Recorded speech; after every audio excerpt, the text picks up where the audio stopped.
with the stress reaction questions, you just gave me a stress reaction, Jack. With the stress reaction phase questions, can some questions be too harsh or too raw for the client? Or if we feel we need to ask, should we? You mentioned we are not to re-traumatize the client. So could this happen in some cases, or do we ask the question? Okay. So it's good question, Cindy, to ask. Obviously, by the time you get to the stress reaction phase, you've already built a empathetic relationship with your client. That's the importance of the empathy that we need to build with our client along our journey of debriefing. So it's important to ask yourself, how are you going to phrase this question? Because how we phrase a question in trauma debriefing can re-traumatize a client, especially if we are demanding of an answer. Let's say you want me to tell you about that part of my traumatic event that I can't remember, and I just can't remember.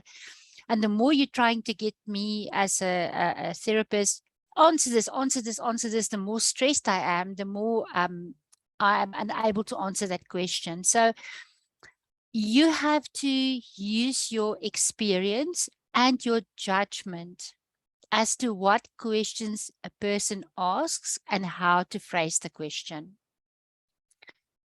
I would also say is you need to ask the questions, yes, if you want to get to a certain phase, some questions. And remember, we are now busy with training. So I'm giving you the facts as to how to approach. I'm giving you the information or the data and the information. I'm giving it to you. So how you are going to phrase it is going to be up to your unique approach to counseling. So I hope that answers your question. And if you feel we need to ask, yes, you should ask. Most of the times we are prompted by the Holy Spirit to ask a question, and the question might seem silly or not a good question, and some questions are difficult for us to ask. We don't want to hurt our clients, so some questions are difficult to ask, but we have to be brave enough to ask the question. I hope, Cindy, that answers your question. Yes, thank you, Lizette. Okay, it's a very good question, though. Okay, right. So we have done the debriefing, and you're going to say, but we haven't done anything for the client yet. We've just asked questions. That's what debriefing actually is about. And the way that we ask the questions, the client has 4 tellings of the same narrative, but with different emphasis. The first one was on facts.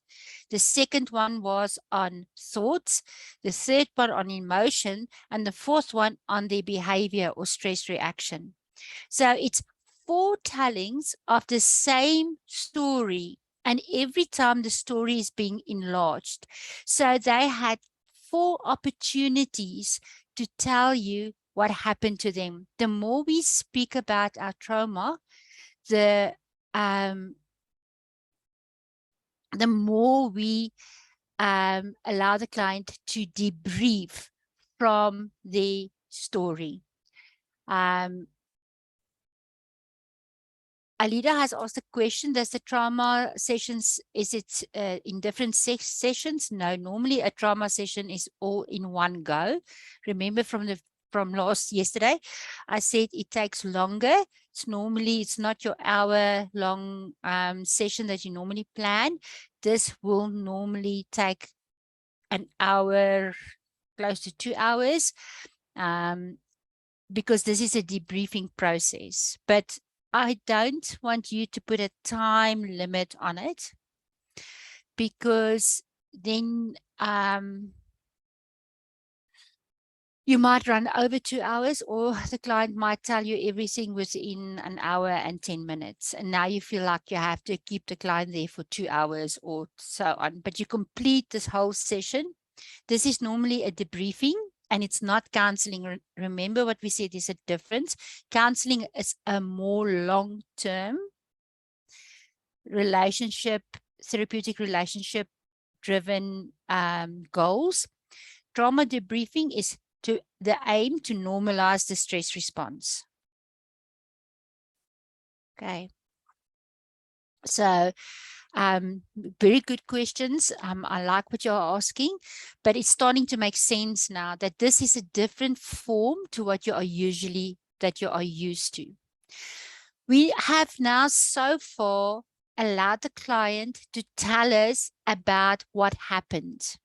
We're now moving to the next phase, where it's the rebuilding or the stress management phase. This is our almost last phase.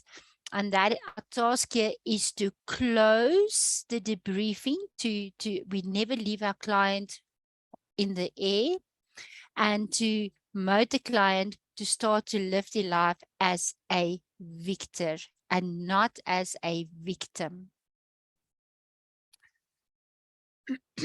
So that's what we are busy going. That's where we're moving to.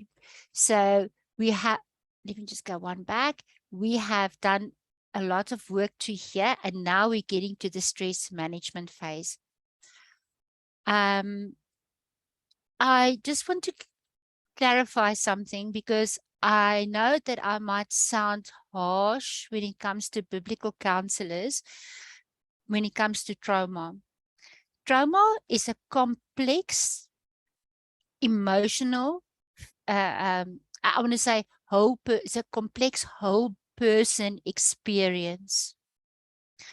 When we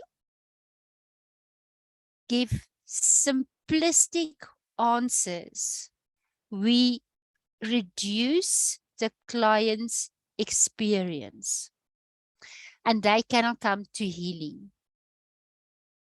So in this journey, we have literally, it's almost as though you've done a lot of washing and looking at the client's life story, or trauma story, and we have loosened all of this, and now we have to help the client to move forward. We never close the client, leaving them hanging. We're now moving to that place, and this is the place where our faith starts to play a different role in the client's life. Okay, so you now need to know from the client, what tools does the client have that helps them in their life. Just put my papers down that way. So in the past, what was their coping mechanisms, and is this coping mechanism helpful or harmful? I want you to add the word, is it healthy or unhealthy? I like those words more. Is it healthy or unhealthy? The client, even though they've done the debriefing, will have a continuous need to verbalize their experience. And we have to find a way for them to be able to do it. Now, there is two things that I've put there. You can ask them to join a group, a support group, and you can introduce them into the effect of journaling. Then highlight the next one, because the next one is the one that people leave and somehow do not address. Create a new and positive routine, or new and positive habits. we might have to help the client to educate them and to motivate them to keep to this new habit. We are going to look at, and this is where we're going to find the our faith-based outcomes, is we going to have these 3 Bible studies that we have, that we can see how can we use these Bible studies to help me manage my life after the event. Because now we've done the debriefing and now we must look at what to do next, the next steps. I need you to highlight this in bright yellow with red bands. The victim must find the answer for themselves. The victim needs to find the answer for themselves. Are you going to journal? No, then maybe you need to join a support group and things like that. So that is the journey that we need to move ourselves on. Sorry, we just had our load shedding update. So load shedding change in schedule. We're now moving to stage 2 or something. Yeah. Okay. So, yeah. Okay. So here's our position. There was a time before the traumatic event, somewhere over there before the traumatic event. And then during the traumatic event, the client is a victim. Marlene is the victim of the wind that has blown out her window. Okay. Right now, she is maybe in surviving mode because of her dad has to come and look at stuff and they have to get it fixed. So she's just busy in this moment to survive. And then eventually, after a while, there's a place where we say, I no longer am willing to be just a survivor. I want to be the victor in my life story and our victory in Christ Jesus. That's when our faith becomes real, that says we are able to do whatever it is because Christ is our source of our strength. And it's only from a position of victory that we are able, and Wilhelm, that is actually what you have told us. It's from this position in victory that we are able to pick up our broken pieces of our heart and get it mended. And that was what Wilhelm told us, his journey to get to this place. And it's still a journey. It's not something that happens immediately, but I start a journey no longer from just surviving this trauma, but I'm starting to live my life again. And remember that normal there, whoopsie, let me just go. The normal over there is going to look different to the normal there. There's a difference to that normal. We can't go back and undo certain events that has happened to us.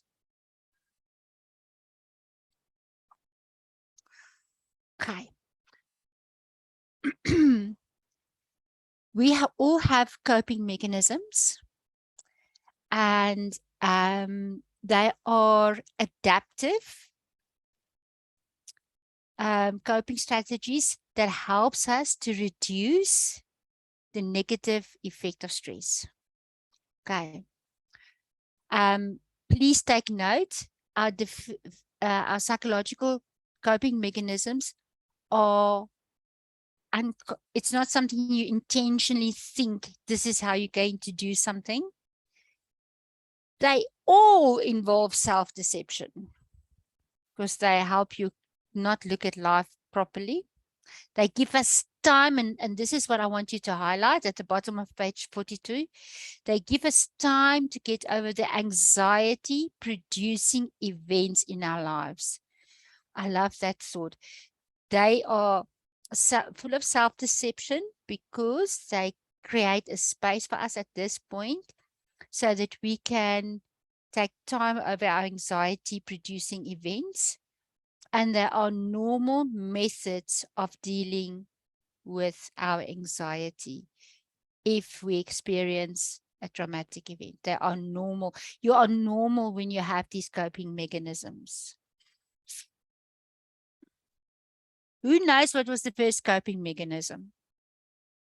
Let's have a discussion. What was the first coping mechanism ever recorded in mankind? Who knows?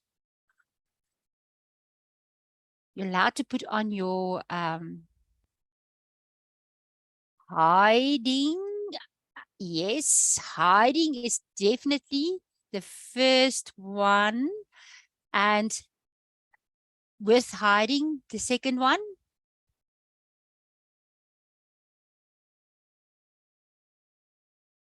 They were lying. I don't think lying so much, although they were deceptive. Not lying, no. Blaming?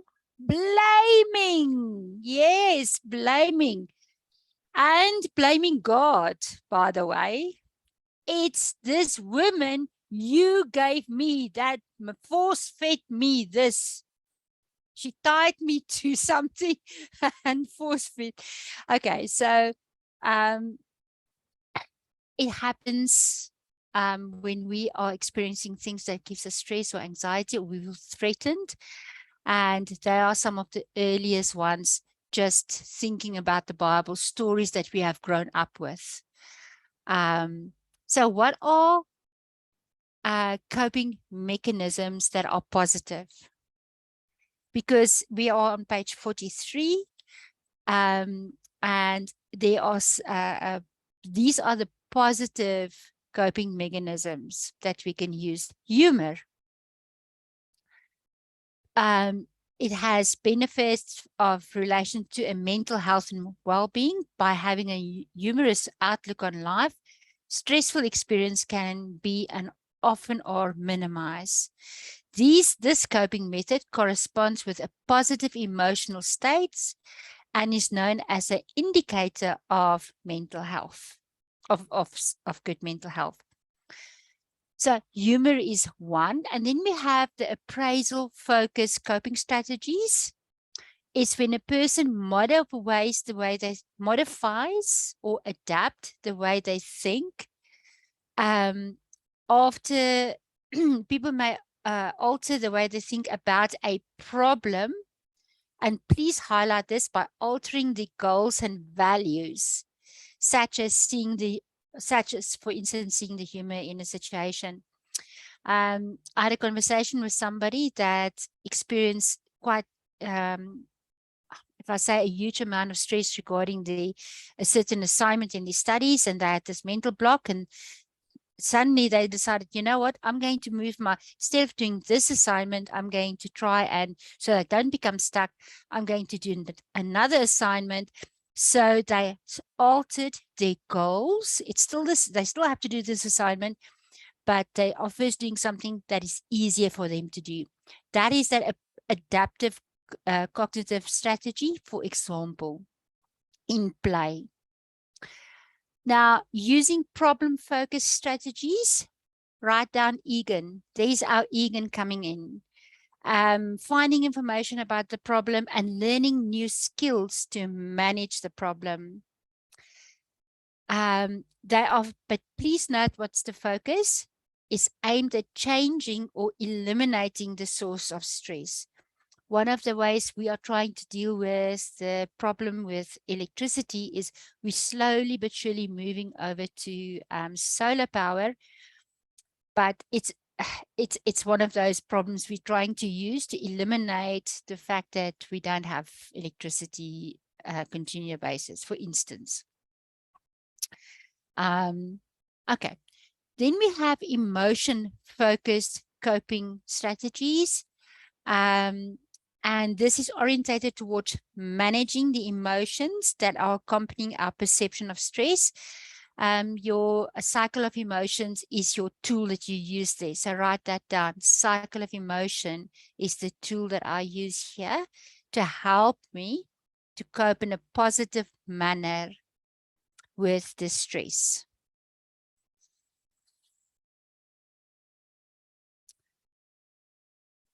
And then an interesting one, the difference between reactive and proactive coping. Most of our coping is reactive and the coping in response to a stressor. But now we start to anticipate and react to a future stressor, and this is known as proactive coping. Karina and I were discussing something in the breakout room, and she says, I am thinking about doing something like this, and the reason why she wants to do it is this proactive coping, so that she doesn't have the stress of having to deal with something when she needs it. It's a proactive coping mechanism. Social coping. And again, please put the NB. Social coping recognizes that individuals are bedded within a social environment. Please highlight the word social environment, which can be stressful, but also a source of coping resources, such as social support from others. There you can use the echo chart, not regarding the trauma, but to try and identify what the client support system. So maybe you can use their support system. So an echo chart will help you to find the client's support system. We need to encourage our clients to create a positive coping mechanism with a current stressor.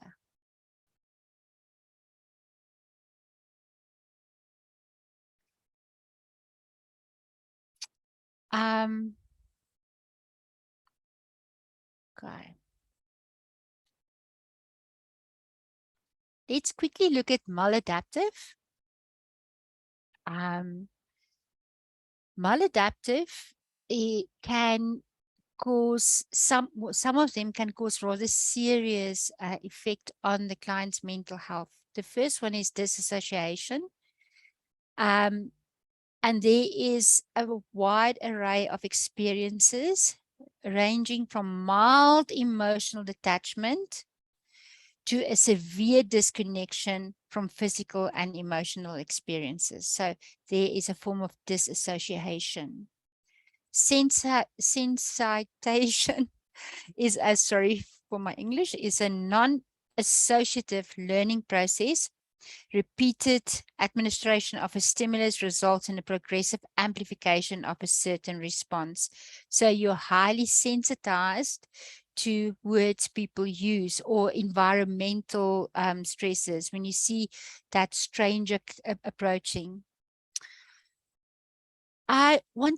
So what you can do for sensitization is you can look for the trigger. What triggers the stress response in this case?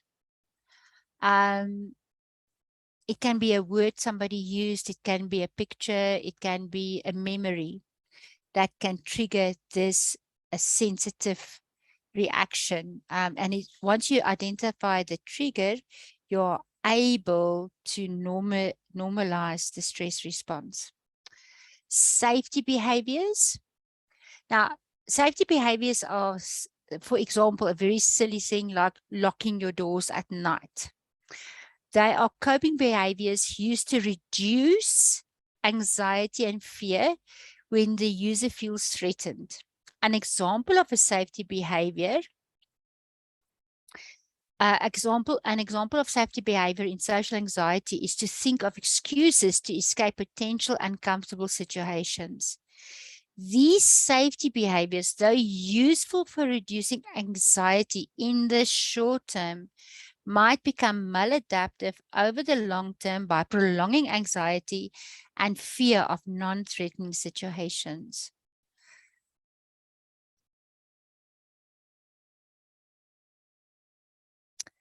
Danielle's asked a good question. If we recognize maladaptive mechanisms, I'm going to say, if you recognize a serious form of disassociation, you refer them to a psychologist immediately, because there might be other reasons for the disassociation. And it can lead to serious, it can be serious. So in our mandate as pastoral therapists or counselors, that's the place where we refer. But you can, if it's something like sensitization, you look for the trigger and you help them to learn what's happening in the body. When we look at safety behaviors, we can identify that and we can get them to change that. So I'm not going to say yes or no for each one of them. It depends on the uniqueness of the client. And disassociation does not happen. It's not happening. It's not something that is regular or normative. So when somebody does present with disassociation, you refer them for, that's where they need clinical intervention. Okay. Anxious avoidant. Anxious avoidant coping is a maladaptive coping mechanism that is characterized by the effort to avoid dealing with a stressor. Then we go to rationalization.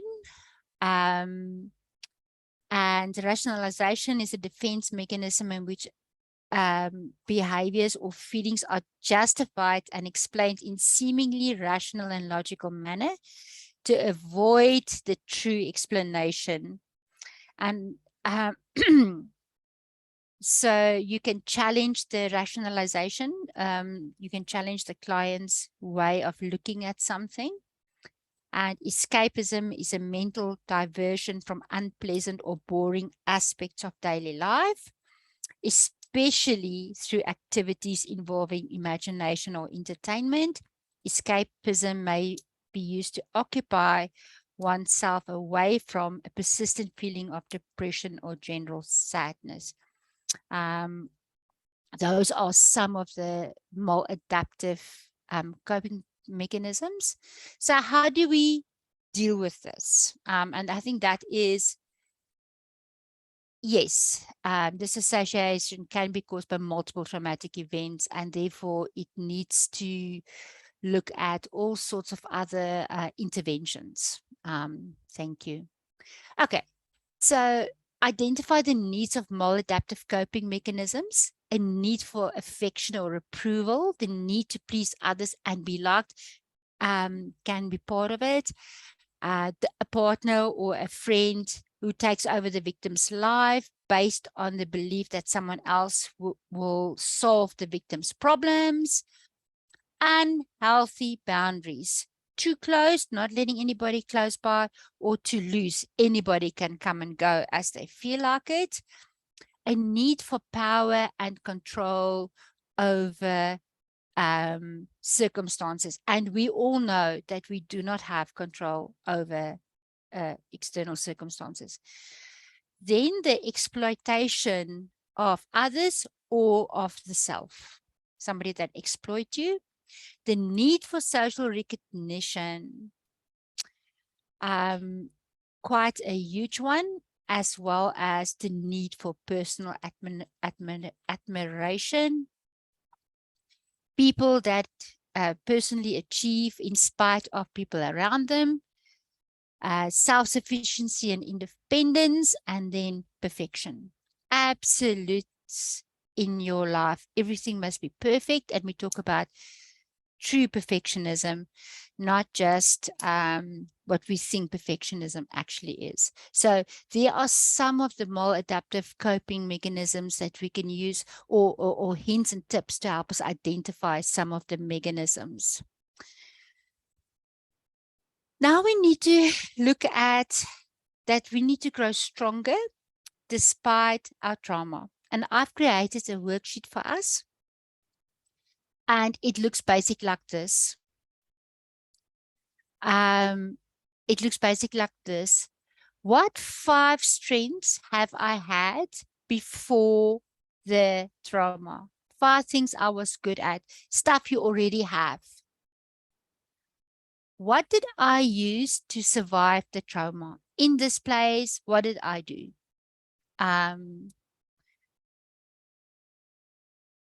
Write it down. What are the new personal strengths that we have developed or are busy developing?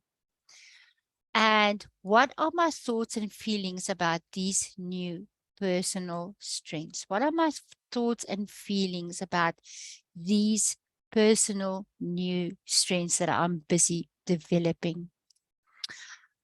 This helps us to look at the positives of a traumatic event, and it's the core component that creates hope.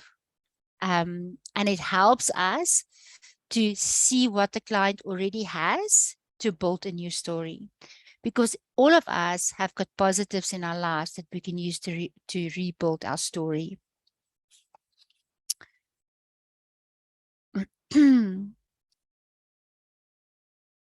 So we have what I call your emotion masks. This is a mask.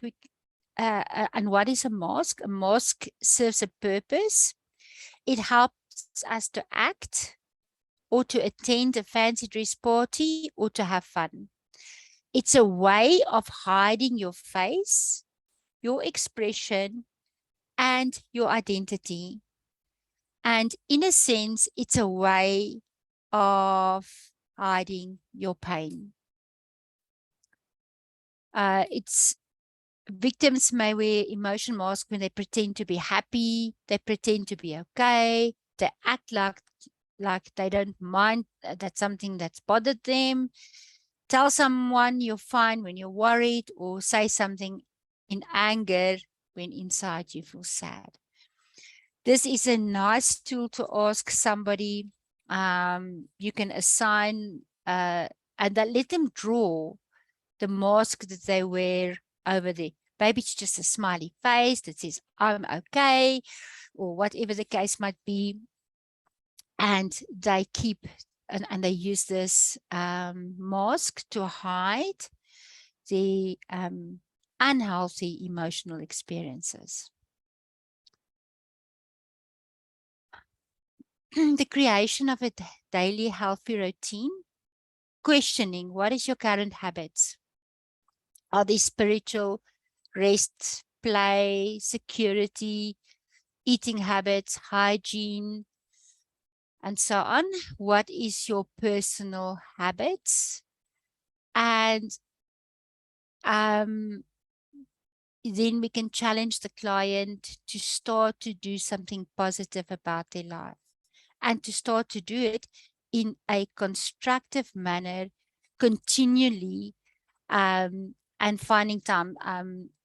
One of the students earlier in the week asked me a question: how can she create a study habit for the afternoon when she has to feed her children and all of those things?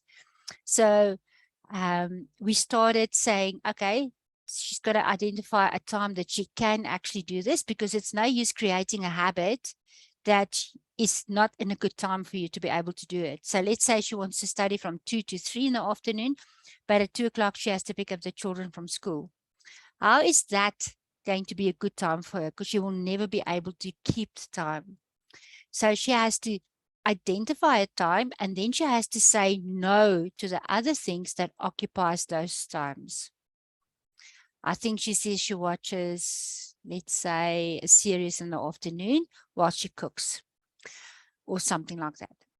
We spoke about maybe that you can prepare once a week your food, and then you don't have to spend that hour a day preparing for the children, and you can use that hour for your study program, and so on. So in what is working for her, she's a very disciplined person. So once she's decided to do something, she normally keeps to it, but she has this inability to identify that pocket of time because it's occupied by other things that also needs to be done.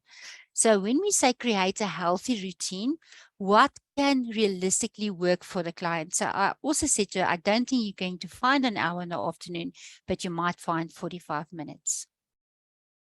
So let's start with that. Let's find 45 minutes that you can dedicate to this pocket of time in the afternoon. Does that make sense? Creating a healthy habit. Discuss what's happening for the client. Some clients refuse to get out of bed or refuse to wash or whatever the case might be. So we need to help them to create clean and neat routines. I'm again not going to spend too much time on this. This is stuff that you already know. I've just added it in here, loss of relationship with God. And then again, our management of emotions. Okay. So what we're going to do now is you're going to break into your groups. And Jack, there are 3 groups here. So That's correct. we have, I think, 3 Bible studies that we can actually do. Is it 2 Bible studies? So the Bible study 1 is 2 Corinthians 10 verse 5, and the other one is Romans 8:24. So I don't. Is it okay, Jack, if we make it 2 groups, or don't you think Yes. it's going to No, be we too can do difficult? that. No. Okay. Just give me a second. Yeah, no, that's fine. So we're going to put you into 2 groups. So group A or group 1, I think, is going to do Bible study 2 Corinthians 10 verse 5. And the other group 2, is going to do Romans 8 verse 24 to 25. And I have got some hints and tips for you regarding that in the Bible study, but I want you to take a stressor that you've had, Karina that has fallen, Marilene's window that has blown out, Lizette that has the dog bite, whatever the case might be, use that stressor or that event and tie it to the Bible study, so that you can see how can you practically integrate the client's negative life experience with the edifying word of God, that we can bring this together. So just focus on the Bible study for me now. And we will have a moment when we are going to go back into our groups to talk about and reflect about what we have learned so far. But we're going to stay in the 2 groups, I think. We're small enough, I think, to be effective in the 2 groups. I just need some guidance, Jack, from how much time I want to I can give everybody. I was thinking I don't want to rush through the Bible study, but I don't want them to feel like the time is dragging on. Maybe, I don't know, 2 o'clock. Is that 20 minutes? Is that not enough? Do you think we need to make it longer? Maybe a bit longer, maybe a half an hour, so 10 past 2. Okay, that's fine. Thanks, Let's Jack. do that. Are we, 10 past 2. So let's open the new groups, and Lizette, which group is going to do which scripture? Group 1, do 2 Corinthians 10:5, and group 2 do Romans 8:24. Okay. To 25. There you go.